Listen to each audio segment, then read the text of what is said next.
This portion of CardioSource video news coverage of AHA 2010 is brought to you by Novartis Pharmaceuticals Incorporated.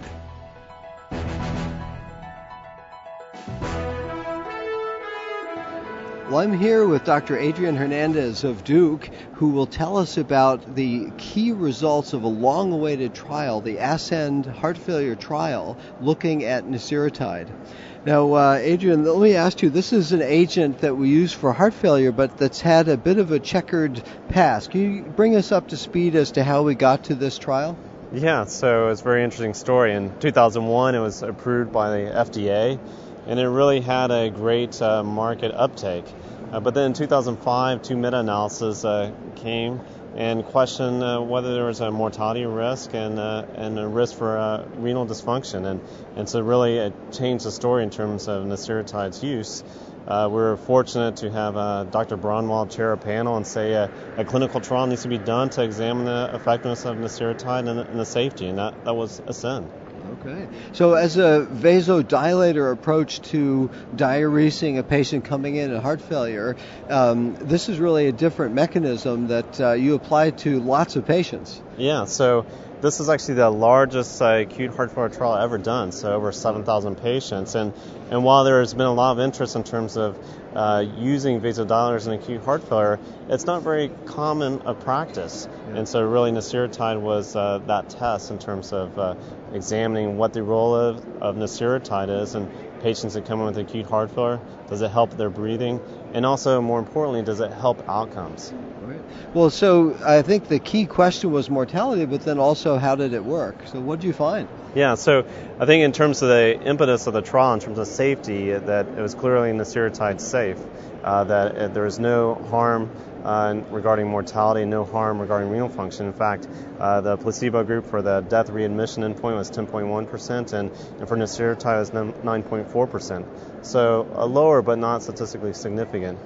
Regarding the relief of breathlessness or dyspnea, there was modest improvement between the control group and Nesiritide, and because we had two primary endpoints, we split the alpha, and the dyspnea endpoint didn't meet our pre-specified criteria. So I think what we found is consistent with the prior results, but in terms of background therapy, or say the placebo effect, that background therapy does eventually catch patients up in terms of how they're breathing and how they're feeling.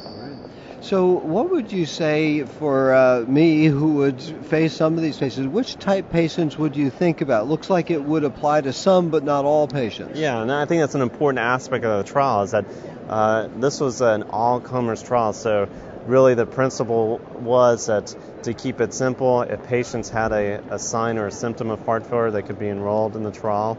And so with 7,000 patients, it's nearly 12 times the largest trial of Nesiritide.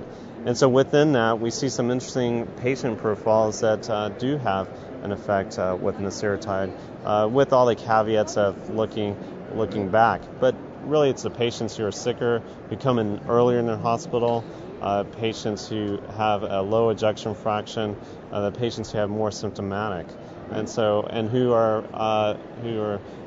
haven't really been on any vasodilator such as nitroglycerin. Right. Okay. Well, I think this is a very exciting result, long awaited, very reassuring, I think, on the safety profile, and then we'll look forward to further analyses to help us sort out who should and who shouldn't get Nesiritide.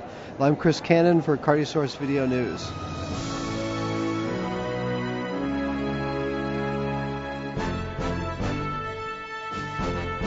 Special thanks to Novartis Pharmaceuticals Incorporated for supporting continuing coverage of CardioSource Video News at AHA 2010.